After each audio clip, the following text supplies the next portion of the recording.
Fala aí, seus filhos precisam ter acesso a você, Vázio. A gente está vivendo na era da informação, na era do avanço tecnológico. Mas sabe o que muitos pais estão fazendo? Eu vou te dar um telefone que é para você não me perturbar. E joga o telefone na mão da criança, que aí que tu me perturba. Aí a criança passa o dia inteiro sem ler um livro, sem fazer o dever de casa, sem interagir com a família, sem se comunicar com ninguém. E aí ele larga o telefone na mão da criança e ele vai viver a vida dele. E a família não tem comunicação. E aí, como dizia a vovó, quem não se comunica se complica. Comunicação, você pode perguntar para a pessoa mais cheirosa. Agora pergunta para o mais cheiroso. Ih, pastor, o perfume venceu. Se o perfume vencer, irmão, perdoa. A Bíblia fala para perdoar 70 vezes 7. Né? Diga para alguém aí perto de você como é que está a comunicação na sua casa. Deus, olha aí, Jesus. Glória a Deus. Ei. Como é que está a comunicação com a sua esposa? Como é que está a comunicação com seus filhos? Como é que está, homem, a comunicação com seus pais?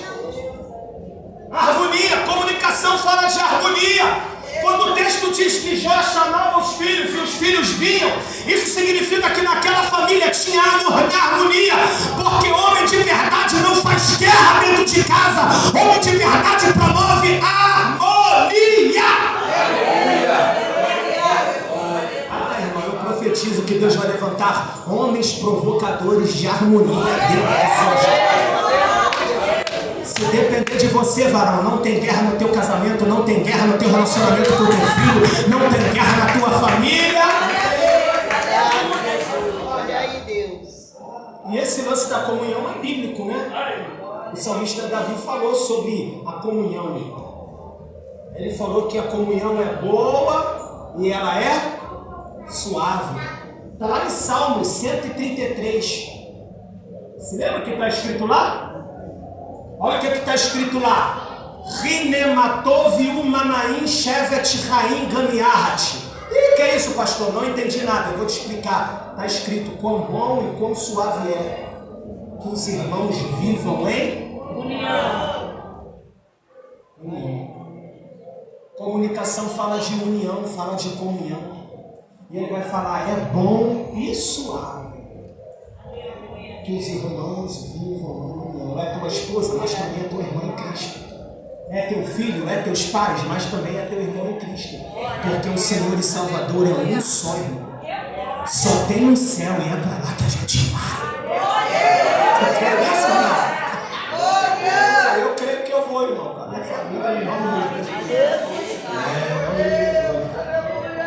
Mas tem homem que vive fazendo tempestade em copo d'água com a esposa, com os filhos. Fica difícil, né? Aí, Jó, manda chamar os meus filhos à minha presença. Tem comunicação na família. Os filhos vêm até a presença de Jó. E aí, para sacrificar, não era pegar o cordeiro, imolar o cordeiro e fazer no chão de qualquer maneira. Vocês sabem que dentro da cultura bíblica dos tempos antigos, para sacrificar o sacrifício a Deus, tinha que ser construído um altar. Um altar geralmente era erigido por 12 pedras. 12, porque cada uma representava uma tribo de Israel. Então, pegava-se as pedras, juntava-se as pedras, formava-se o altar, preparava-se a lenha, preparava-se o fogo, preparava-se o sacrifício, colocava-se o sacrifício lá para depois sacrificar. Até para adorar tem que trabalhar. Até para adorar tem que se movimentar. Aí os filhos estão tudo diante de Jó e Jó está sacrificando. Olha que coisa interessante. Se dependesse dos filhos de Jó, os filhos de Jó só iam festejar. Pai rico vai trabalhar para quê? Pai multimilionário.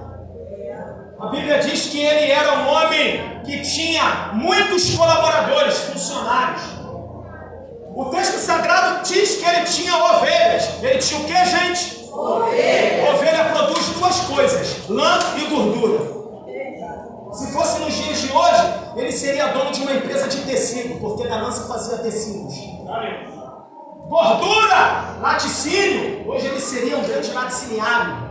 Um cara que iria produzir, teria uma empresa, cara abençoado. O texto diz que ele tinha jumentos. Jumento, diga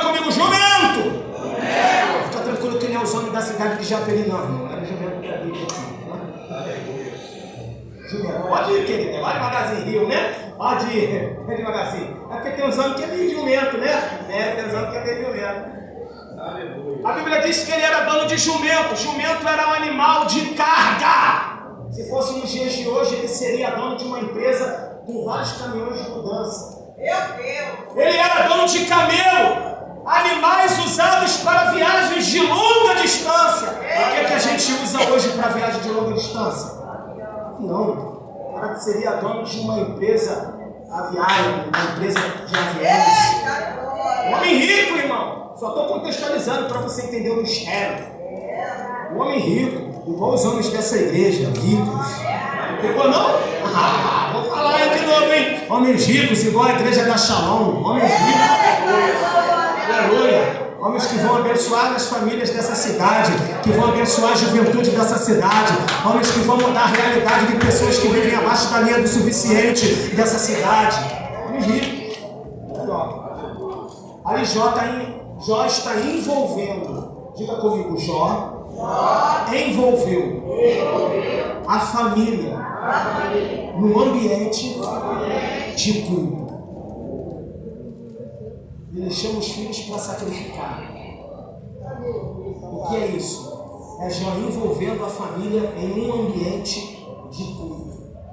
E agora, para fechar, porque as horas não nos aguardam, lá no verso 1, do capítulo 1, a Bíblia diz assim, ó: e havia um homem na terra de Uz, o mais rico do Oriente. E havia um homem. A palavra hebraica para homem ali é Ish. I-S-H-I-S. Ish. O que significa, pastor Nery? A palavra Ish. A palavra Ish significa tem alguns significados. Vou compartilhar só dois. A palavra Ish significa marido. Diga comigo, marido. Vocês se lembram quando Davi estava à beira da morte? E aí Davi vai chamar Salomão na presença dele. Aí Davi disse para Salomão: Salomão, e você, meu filho, seja homem. A palavra hebraica ali para homem é Ish. Ele está dizendo, seja marido. Por isso que eu disse que macho é uma coisa, e ser macho é uma coisa, e ser homem é ser outra coisa. Porque nem todo macho consegue ser marido. E aí, antes de morrer, Davi vai chamar Salomão e vai dizer: Salomão, seja marido. Quando a Bíblia fala sobre Jó, Ish, a Bíblia diz: e havia um marido na terra de Uz. Dentro de uma exegese teológica, Jó não era só pai, Jó era marido.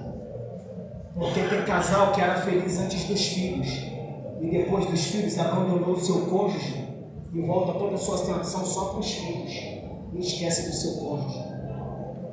Homens que negligenciam suas esposas em detrimento dos seus filhos. E aí deixa eu fazer uma pergunta. A Bíblia diz que com a minha filha é até que a morte nos separe, ou é com a minha esposa? Filha é como um passarinho. Você cria até aprender a voar. Depois que aprende a voar, ele vai construir a vida e a família dele. E quem fica? A esposa. Jó não era só um bom pai, Jó também era um bom marido. E por mais que a esposa dele não tivesse tido o equilíbrio emocional para suportar aquela situação, ele não largou ela. Porque diz o texto sagrado que depois que Deus o restaura, ele teve novamente filhos e filhas. E a Bíblia não diz que ele casou de novo, não. Esse negócio de ficar casando com uma aqui, casando contra ali, casando contra aqui, casando contra aqui, isso não é coisa de crente, não. Que hoje virou moda. Tem um monte de pastor aí que já está no 5º casamento. Vou encerrar agora. Ish, marido. Homens, seja marido. Ser marido é ser cúmplice. Ser marido é ser parceiro. Ser marido é ser recíproco. O homem que levanta a mão e agride a sua esposa é tudo, menos homem. Deixa eu dizer para a mulherada, Lei 11.340, de 7 de agosto de 2003, famosa Lei Maria da Penha.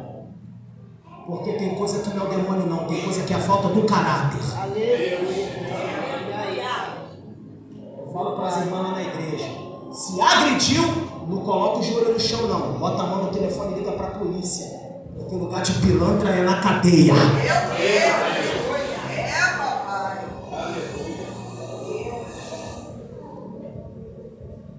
O apóstolo Paulo, escrevendo uma das suas cartas, ele diz para que a mulher fosse submissa ao marido. E aí, por conta de uma má interpretação, muitas mulheres não entendem o que é a palavra submissa. A palavra submissa, o que é uma mulher submissa? É uma mulher que está debaixo da mesma missão que o marido. E a missão de ser submissa da esposa não é uma missão mais difícil do que a que Deus designou para o marido. Porque Deus diz para a mulher ser submissa ao marido, mas a Bíblia diz para o marido amar a esposa, como Cristo amou a igreja. Aleluia. Então não foi Cristo que tirou sangue da igreja, mas doou o seu próprio sangue em favor dela. É Jesus dizendo através da palavra, homem de verdade é aquele que está disposto a morrer pela sua esposa e pela sua família. Fica de pé porque eu só tenho 9 minutos, por favor.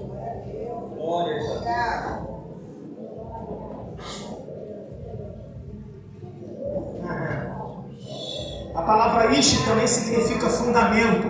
Significa o que, igreja? Fundamento. Cadê os varões? Significa o que, varões? Fundamento.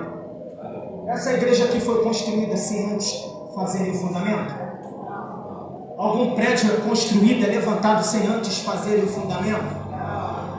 A nossa família não pode ter crescimento se ela não tiver um fundamento. E o fundamento do casamento é o marido. A palavra ish, que é para marido, também significa fundamento. O marido tem que ser a base da sua casa, a base da sua esposa, a base dos seus filhos, a base do seu lar. Tem uma outra aqui, né? Legal, essa aqui é legal, Ramães. A palavra ish significa fogo. Significa o quê? A palavra ish significa fogo. Significa o quê? Ah, pastor, o fogo acabou no meu casamento. Você que é o ish, acenda. Acenda o respeito, a cumplicidade, a paixão, o fogo do amor. A responsabilidade é do homem. O fogo do marido é ele. O ish. Quantos casamentos que não tem mais fogo? Fogo do prazer, do relacionamento íntimo entre o cônjuge. Fogo da alegria de estarmos juntos.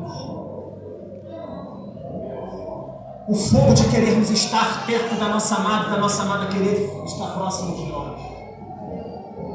Que Deus possa nos ensinar por meio do seu Espírito Santo e por meio da sua palavra. Jó sacrificou. Ele envolveu a família dele em um ambiente de rua. Posso orar? Feche seus olhos com eternidade. Pai das luzes, Pai da eternidade, bendito seja o teu nome, pela sua graça, bondade e misericórdia. Te louvamos porque nós não viemos aqui para receber chavão, viemos aqui para sermos instruídos pela tua palavra, orientados pela tua palavra. Louvamos o teu nome por essa conferência que tem marcado vidas, abençoado famílias. E eu tenho certeza, meu Pai, que ao final desta conferência sairemos daqui homens melhores, para sermos, meu Pai, aquilo que o Senhor nos levantou e nos chamou para ser. Que o fogo do teu Espírito queime e arda em nosso coração, a fim de que sejamos pais melhores, maridos melhores, líderes melhores, obreiros melhores, vizinhos melhores, cidadãos melhores, empregadores melhores, empreendedores melhores e servos melhores. Que o seu Espírito Santo possa tocar nossas mentes, nossos corações. E assim como o Hernandes Dias Lopes fala sobre Paulo, Deus, eu quero declarar sobre a vida desses homens aqui nessa noite. que esses homens serão homens que têm a mente de Cristo, a visão de águia e a alma de fogo. Homens profetas, sacerdotes de princípios, de caráter, homens íntegros, de testemunho, profetas, proclamadores, maridos, homens de verdade, para reverter e mudar a situação da nossa família, da nossa igreja e da nossa sociedade como um todo. Eu quero declarar que a partir de homens melhores, a situação em todas as áreas da nossa vida vai mudar. A situação em todos os aspectos de nossa cidade mudará. E o nome do Senhor será glorificado. Você crê? Diga amém! Amém! Seu assento, eu agradeço a minha oportunidade em nome de Jesus.